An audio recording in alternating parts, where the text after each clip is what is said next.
right, well, we'll go ahead and get started. So, thank you all for joining. My name's Jillian Keegan, and I am the projects coordinator at Cal Kappa. And today I'll be giving this webinar on telling your agency's story. Just a little bit of background.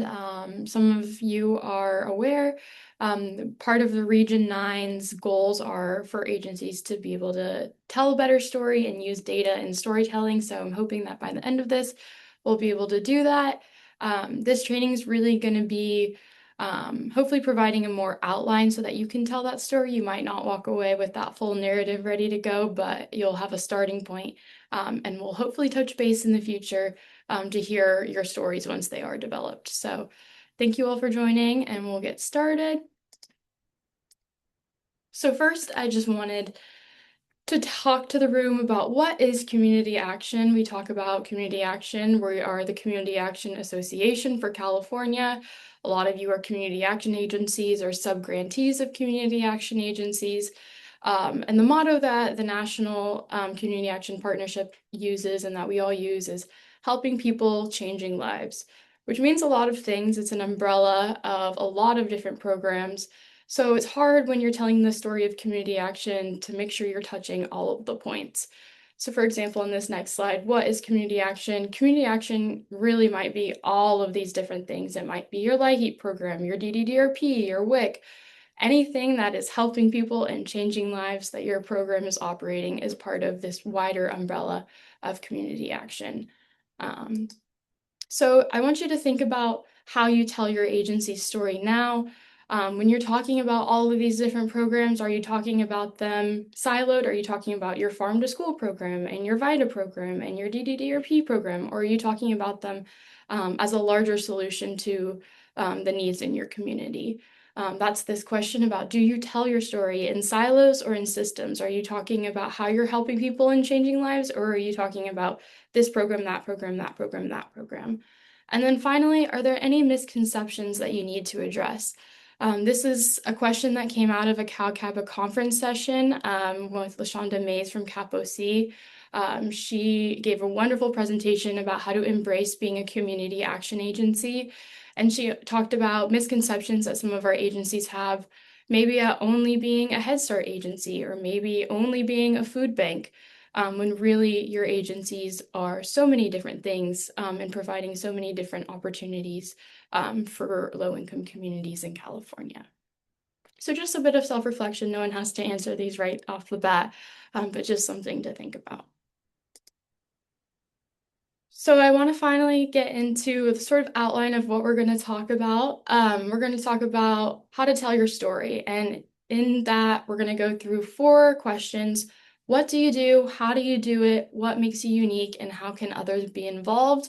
And the biggest thing to remember when you're telling your story is to remember your audience. Who are you telling your story to? Your content should always be catered with your audience in mind. What are their interests? What are their priorities? What are their past experiences, maybe with community action agencies, maybe with government assistance in general? Really keeping those in mind when you're telling your story to different stakeholders. So we'll get into a little bit about breaking down these all. I wanted to show you first what you'll walk away with. This is the outline that we're going to put together for you to be able to come up with a story afterwards with. Once you have all of these kind of on a sheet in front of you, it'll be a little bit easier to de-silo and talk about your agency and systems. So we'll go through all of these in the next couple slides, but I just wanted to show you this resource because it will be provided at the end for you to do as well. So what do you do? This is the part where we talk a lot about your mission and your vision statements.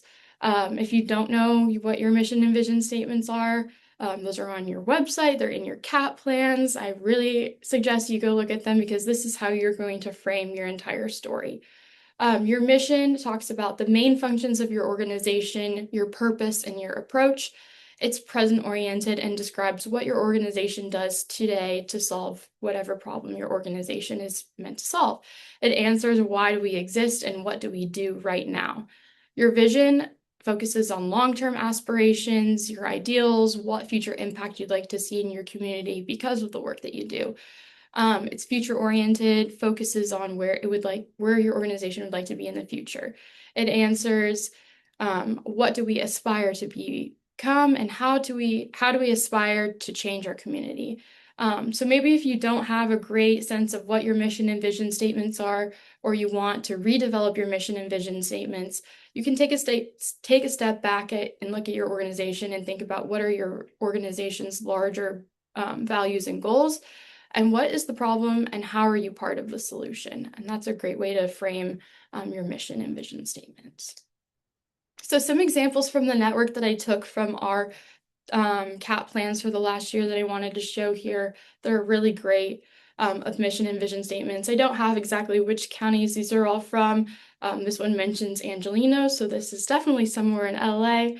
But as you can see here, the mission statement, like I said, is rooted in the work that you're currently doing, and the vision statement is rooted in where you'd like to be in the future. So, for example, this one says we'll address underlying causes of poverty, alleviate the effects, and promote dignity and self-sufficiency in the communities we serve.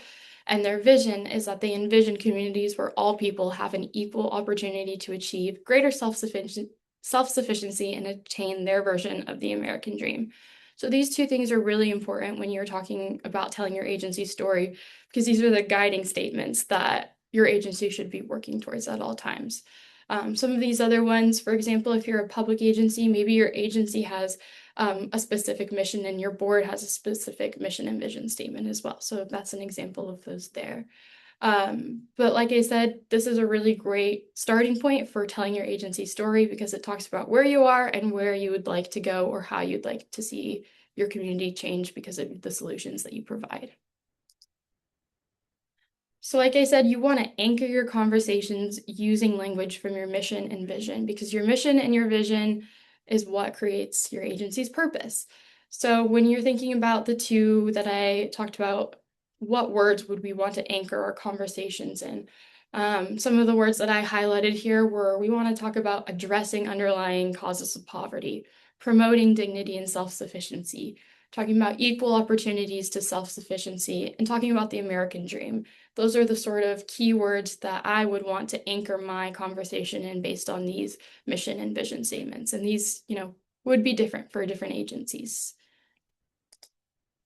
So now we're going to talk about how do you do it. So that answers the quick, what do you do? Now, how do you do it? So this is the part of the story that we can really get siloed in, that sometimes we don't talk about our agency and systems, but we talk about our awesome food bank program, or our great diaper distribution program, or this program or that program, which of course is great. And when you're talking to different stakeholders that are interested in those programs, definitely talk about those programs and flex on those programs. But you want to talk about them in a greater sense in the system that is your agency. So kind of like a tree, your mission and vision, it's what roots your story, and the programs and the partners that help achieve it are all of the branches that you're going to talk about, always rooted and always going back to that mission and vision statement. So for example, with the example that I've already been using, which as you can see, this one's actually out of Kern County. Some of their programs and partners, for example, they have food bank that they talk about a lot. They always talk about the food bank while rooting it in their mission and vision, which is underlying the causes of poverty, promoting equal opportunities to self-sufficiency. And the same thing with all these other programs. They're not just going to talk about X, Y, and Z data from the food bank or their VITA statistics. They're going to talk about in the greater sense, in the greater system of how that supports addressing those underlying causes of poverty, and really, like I said, anchoring into those mission and vision statements. What do you do and how do you do it? A lot of you probably know this, but I wanted to just give a quick few slides about telling client success stories, specifically telling about how the agency helped a local individual or family achieve self-sufficiency. The theme of this story should match the overall themes of your mission and vision statements. It should be concrete and have relatable impact, build empathy and understanding, trust and credibility, complement and strengthen your data. So it shouldn't just be a random story, but maybe the data points that you have later on roll into this story as well. It increases the memorability of your work. So when you can put a face to a name and you can put a story to an agency, sometimes that helps increase the memorability. And like I said, this should always match the overall themes of your mission and vision statement. So if your mission and vision statements means that you're helping people achieve their version of the American dream, the outcome of the story should be, that person achieving their version of the American dream. So really thinking about how to tie all of your parts of your story back into, just like you would when you're writing a paper, back into your thesis statement. Next, just some best storytelling practices for telling a client's story. First, thinking about your outreach. How did they come to know your organization? Did they come in for food bank? Were you known to be the food bank provider? Did they come in for Head Start? What brought them through the doors of your organization? Providing background. What other needs of theirs could be addressed? Maybe you did a family well-being assessment and you were able to find out that beyond just their immediate needs, they also needed help in, their energy services or in housing services. So maybe they came in for food bank services, but they left with all of these other sources, all of these other resources. Explaining interventions. What services or referrals were you able to provide? Where in the community were you able to plug them in? And then finally, measuring success. What outcomes did they achieve? And achieving self-sufficiency. What does their life look like now? So those last two are especially important when you're telling your client stories because, like I said, you want to be rooted into your mission and vision. And this part really shows how you were able to achieve your vision. Some trauma-informed care practices, just to remember when you're telling client story. First, it's not your story. It's your client's story, so don't give any information without your client's consent. Don't embellish any information, and how you tell someone's personal story really matters. Let the clients take the wheel, let them decide what they want to share, leave the discussion open rather than asking super specific questions. Acknowledging systems, what structural barriers cause poverty in your community.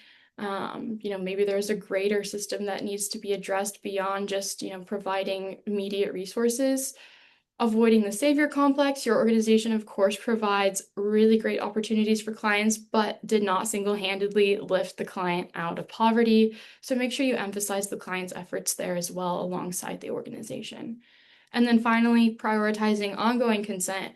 Explain why you're collecting these stories, how they might be used, especially if they're going to be used in a public way. And make sure to revisit consent before new uses of a story. Maybe it's a story from a year or two ago and you're reusing it. So make sure that you always have that ongoing consent. Next, we're going to get into the part of what makes you unique. So what do you do and how do you do it?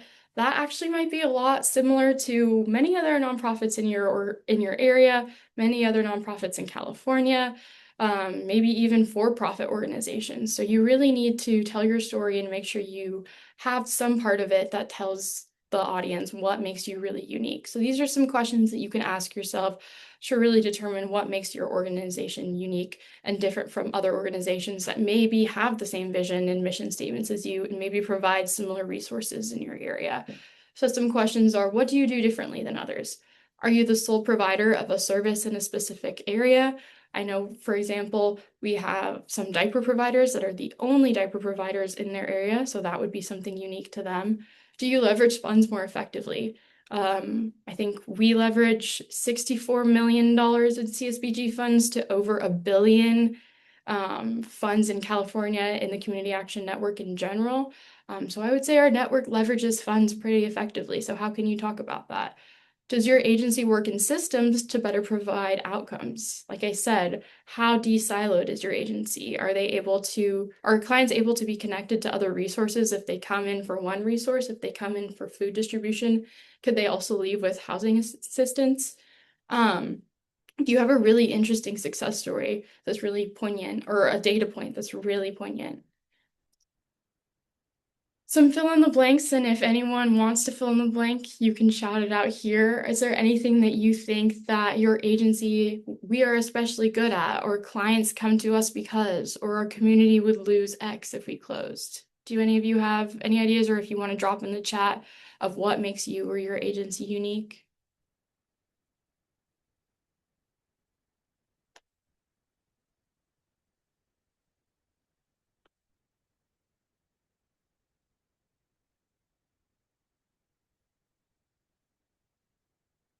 Okay, that's okay if no one wants to share. If you do want to share, feel free to drop it in the chat. If you're still thinking about it, that's okay too. I know I just sprung this on you in the last slide. So if you're still thinking about it, that's okay. Feel free to add anything to the chat or think about it as we go on and you fill that worksheet on later on. But really thinking about what makes you unique. That's one of the most important parts of any story that you read or that you watch. There's a million shows about medical dramas, but why is Grey's Anatomy so interesting to people? That's kind of the same thing. What makes you unique? And then next, how can others be involved? So once you've told your whole story, thank you, Adriana. I love that community voice. Definitely makes Monterey unique. Being a voice for those in the community. How can others be involved? Call to action. So this is the part of the story when you really want to involve the person that you are telling the story to. So if you want to build your own call to action, you want to think about why does your story matter to the person that you're talking about? You want to connect your impact to their values. Like I said, you always want to remember your audience, remember their interests, priorities, past experiences. There you go, Beth. Thank you. Love that. Trusted partners. Why does it matter to them? Then you'll want to extend an invitation. Always include them in your work and your mission, or vice versa. Maybe see how you can include yourself in their work and their mission. And then provide a clear next step. So for some examples, I wanted to show some call to actions. Maybe you're telling your story to a potential board member. So these would be some call to actions that you could give. Would you be open to learning a little bit more about what board involvement looks like? If you're curious, a good next step would be sitting on a board meeting to get a feel for things. I'd really value your perspective on where we're headed.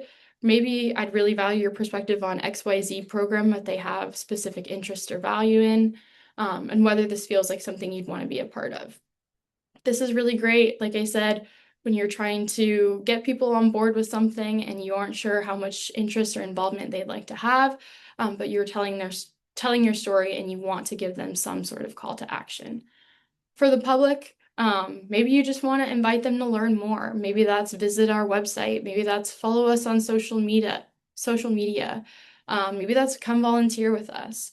Um, Providing some sort of action that the listener can do so that the story doesn't just fall on deaf ears. This is a great story. Now what do I do? And then finally, the one that is really important, or at least really important to me right now, the call to action for legislators. When you're talking to a legislator, how are you, looping them in and asking them, what they can do for you? When a legislator asks, how can we help? How can we make things easier for you? These are some things that you could say. We want to make sure your office is aware of what's happening for families in your district. This is especially a good one for public agencies who maybe don't want to teeter on the lines of lobbying and advocacy and really just want to educate the office on what's happening to families in their community. We'd welcome the chance to stay in touch and share updates. This is a great one. Make sure maybe you're sending them a quarterly newsletter or your annual report each year. Would you be willing to visit one of our sites? This is a great one to bring them into your agency, like I said, really make them feel like they're a part of whatever it is that you're doing. These are a little bit more lobbying-esque, but not still advocacy. We're hoping you'll be a champion. We appreciate your support, and we ask you to keep the network a priority. So all of these, you can all say, none of these teeter into lobbying other than if you specifically said, can we have X funding or will you vote yes on X bill? So these are all safe to use for you all. So for an example, if you're talking to a legislator and you want to think about, what topics you should discuss with them, do some background research on their focus areas. This is something that we provided in a previous training, and this really helped me put together, what I wanted to talk about with the legislator based on their interests. And you can do this with a board member, a potential board member. You can do this with the general public. You can do this with, county administrators, whoever it is that you're talking to. Do that background research beforehand so that when you are telling the story, you know exactly what points to highlight and what points maybe not to talk about with that person. So getting a little bit back to the basics of storytelling, now that we've gone through those 4 questions to start thinking about how you're going to tell your story. Something that I learned, I think pretty early on in learning how to tell stories were these three words: ethos, pathos, and logos. Ethos being you, your credibility; pathos being the appeal to values, which will often come from the story that you're telling; and then logos being the appeal to logic. And that is the data that goes along with the story that you're telling. And the data is almost as important, if not just as important, as the story that you're telling as well. So this is something that I learned at a conference that I went to last year. The data does not speak for itself. So that is a common misnomer. You don't want to just give data, present data, and not give any background or explain why that data matters, how that data impacts people, or what it means in the real world. A lot of us, even though I love looking at data, most of us aren't data gurus who understand different data points when it's just shown on a page. They have to be weaved into the conversation and part of a larger narrative. So one really interesting resource that I read and that make sure is linked is a Forbes article about data storytelling and why these different parts of data storytelling are important. You can have a really great narrative, but if you don't have good data, you aren't going to be doing a great job at explaining whatever it is you're talking about. If you have great data but not visuals, how are you presenting that data? And so using all three together is what drives change in a conversation. You want to have a strong narrative backed by strong data along with strong visuals to drive that change. And if you're lacking in any of these, you might be missing important parts of what you want that conversation to do. So this, like I said, will be linked here, and is a bit of a longer article if anyone's interested in reading it. But I think this visual just gives a great, like I said, gives a great visual on all the different parts of storytelling and why it's not just your story, it's not just your data, it's not just the data sheet that you leave behind, but it's all of the things working together at once. So where to find your data? I talked about this a little bit earlier, but this data is readily available. You aren't having to make up any of this or create new language or anything like that. It is all already there. It's in your community action plans, in your strategic plans, in your theory of changes, your CSBG annual reports. Maybe your organization does an annual report, and programmatic reports. And then, of course, it's likely on your website or in your social media or in your lived experiences. So that is where you can find all of that data. If there's a data point that you don't know where to find, let me know and I can try and point you into the direction of where to find it. But these are really great resources. I wanted to put in CapOC's theory of change because it's a great snapshot of their story, their vision and their mission, their strategies. This is a great resource to begin thinking about how you're telling your story. So if you want to engage with your theory of change, maybe you haven't recently, we've had some trainings on CapOC's theory of change a few times, and they've graciously given webinars on this. So I highly recommend going back and checking those out to see how you can streamline your theory of change to really make it a document that you can use in your storytelling efforts as well. Using data and storytelling, just some quick best tips. Make sure you're prioritizing outcomes and impact. A lot of time, the biggest numbers that we have are those service numbers. We served X individuals in X program, but the numbers that really matter are the ones that show impact. They're the ones that, maybe you served 100 people, but you got 20 of them housed. We care about that 20. A lot of people care about that 20, even though the 100 seems like the better, bigger number. You really want to prioritize those outcomes and that impact. Looking for change over time. This is another way to show impact. Maybe since 2020, you've improved your program, or maybe since whatever date you've improved your program. That's a really great data point to share. Always, like I said, connect data to stories. So maybe the success story that you're telling involves connecting a client to housing services. So the data that you might want to weave into your story as well might be outcomes that you have related to the housing services that you provide. And then finally, choose what's credible and reliable. If something looks funky or you're not sure about something, check in with the data people at your agency, or just don't include it in whatever story that you're telling at the time until you can confirm that that data point is credible and reliable. Finally, I wanted to talk about emphasizing solutions and not the problem. This is really important when you're using data in storytelling. Background is really helpful, but most of us aren't think tanks and we aren't journalists. We are agencies that are actually um, providing solutions to the problem, not just talking about the problem. So it's great to provide history lessons and background when need be, but you are talking about your agency and your solutions. So, for example, emphasizing the problem would be food insecurity affects 1 in 5 households in our county, whereas emphasizing the solution would be 350 families in our community are putting fresh and healthy food on the table each week through our food distribution programs. Obviously, once you talk about the solution, you can say, we did this because of XYZ need, but you don't want to lead with that or just talk about, what the poverty landscape in your county looks like. You are the solution to the problem. You are not, the megaphone for the problem. So, like I said, once you have all of this, you can put it together on this little one pager. I like to highlight, like I did in the beginning, some of those keywords that you want to anchor your conversation in. Put your mission statement here, your vision here. Include 2 to 3 impact data points that you'd want to include in your story. Whatever success story that you're talking about, programs and partners that you want to make sure are highlighted in the story, that thing that makes you especially unique, and then whatever call to action you have for your audience. And so this will be really specific and catered dependent upon who you're talking to. So if you're talking to a board member, obviously this will look differently than if you're talking to a legislator, if you're talking to the general public. Whoever it is you're talking to, you might want to make a different one each time.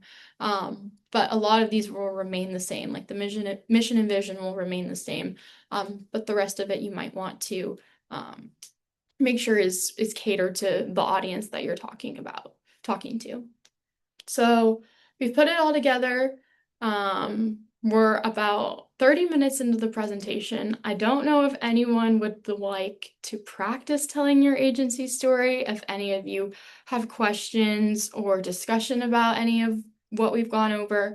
If you aren't ready to tell your agency story yet, but you are excited to take a stab at it by using the outline, that's awesome. Maybe at Advocacy Day, you could come to me and Lawrence and practice telling your story. If you won't be at Advocacy Day, that's okay. You can always send us an email to tell us your agency's story, or your state association or whoever it is. But we'd really like to hear if this was helpful for you all in sort of organizing your thoughts and de-siloing how you tell your story now and telling it sort of with a greater community action network in mind.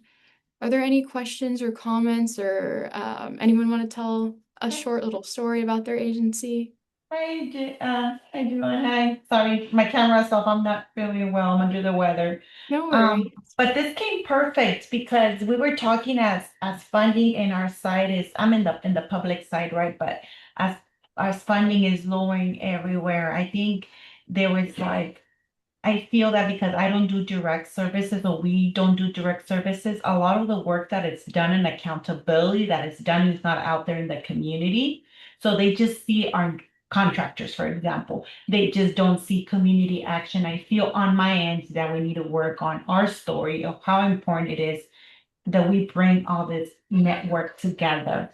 And because we're small and mighty here in Monterey County, we're really wanting, and our board actually came up with the idea and that they really wanted to say, this is how much we do, this is our story behind the scenes, because we don't do the direct services, but yet we do have this accountability, we do have all this data, and we go through this, and that's how we were able to bring more services to the Monterey County. So I think this can came in perfect because that's what we were pushing for, and that's in our strategic plan to enhance that and to make it better and to say our story and to be able to put it out there to the community and be aware that the funding and that we are bringing numbers and the data. Some people are data or visual. So we do really need to work on this, and this came really helpful. So thank you so much. This helps us.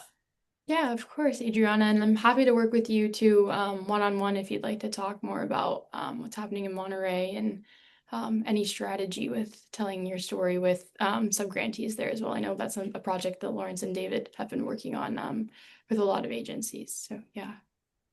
Thank you. Yeah. And I would add to that that it's also very timely and valuable for us at Sonoma Can. We have an open house next week where I need to prepare something to kind of talk about the programs that we provide. And I think, I've been thinking about all of the things on here, except for really the last, I'm a little embarrassed to say this, the last two sections there, what makes us unique, and just to have a specific call to action for the folks that are attending the open house. So it's a good reminder, and I'm glad that you put the part about what makes us unique compared to other agencies throughout Sonoma County. So thank you. Great job. Yeah, of course. Thank you. I hope that open house goes well. I'll be excited to hear how you tell your story. We'll let you know. Okay, thank you. Is there any other questions or comments? I know these trainings have been just whizzing by.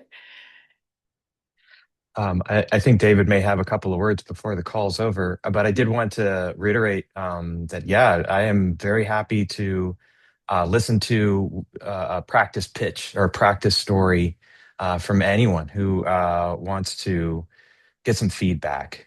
Sometimes going through that once or twice with a person who's willing to provide you some candid response before you go ahead and start asking for things. We're happy to be that sounding board for you. So please do. Please feel free. Emails on the screen.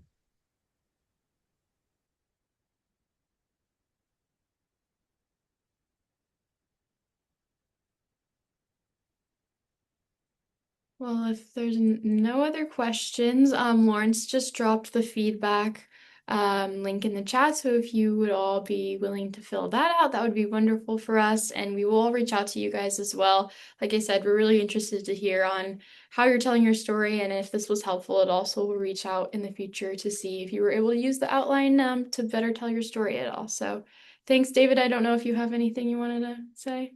No, I appreciate it. It was great. And thanks for everybody coming. And it's a big part of what we're trying to advance this year is to ensure that we tell our story and use the data correctly to do that and to make sure we focus on people understanding exactly who we are so that somebody else doesn't tell our story for us. Yeah, definitely. Thank you. All right. Thanks, everyone. Thank you. Thank you.